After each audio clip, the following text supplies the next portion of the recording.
क्या आपने कभी सोचा है कि रामायण और महाभारत के युद्धों में प्रयुक्त दिव्य अस्त्र शस्त्र और आज के मिसाइल, ड्रोन और लेजर तकनीक में कोई गहरा संबंध हो सकता है? प्राचीन भारत के युद्धों में अस्त्रों का प्रयोग होता था, लेकिन ये साधारण तीर कमान नहीं थे। ये थे ब्रह्मास्त्र, नारायणास्त्र, वायव्यास्त्र और आग्नेयास्त्र। इनमें से प्रत्येक की अपनी चेतना, संवेदनशीलता और लक्ष्य पहचानने की शक्ति होती थी। रामायण में पहला तकनीकी युद्ध जब लक्ष्मण को शक्तिवान लगा और हनुमान संजीवनी लेने गए, तो यह केवल एक औषधि यात्रा नहीं थी, ये ड्रोन मिशन की तरह था। लक्ष्य निर्धारित, मार्ग चुनिंदा और वापसी समय सीमा के भीतर। संजीवनी बूटी को पहचानने का कार्य मन से संचालित बौद्धिक सेंसर सिस्टम जैसा था। महाभारत में भी अर्जुन ने जब पाशुपत अस्त्र और ब्रह्मास्त्र जैसे अस्त्र चलाए, तो इन अस्त्रों को वापस लेने के भी मंत्र होते थे। आज की मिसाइलें भी टारगेट लॉक और एबॉर्ट कमांड से नियंत्रित होती हैं। क्या ये ब्रह्म विद्या ही नहीं है? कर्ण और अर्जुन के युद्ध में उनके अस्त्र एक दूसरे को निष्क्रिय कर देते थे।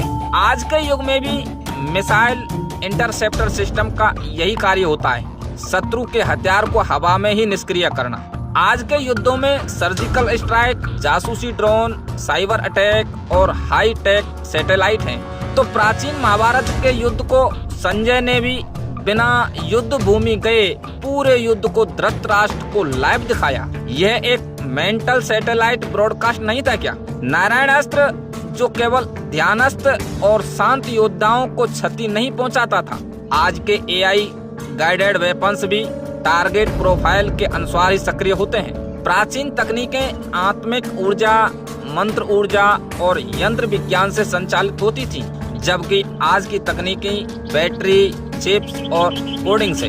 लेकिन उद्देश्य समान है, सोच से चलने वाली शक्ति।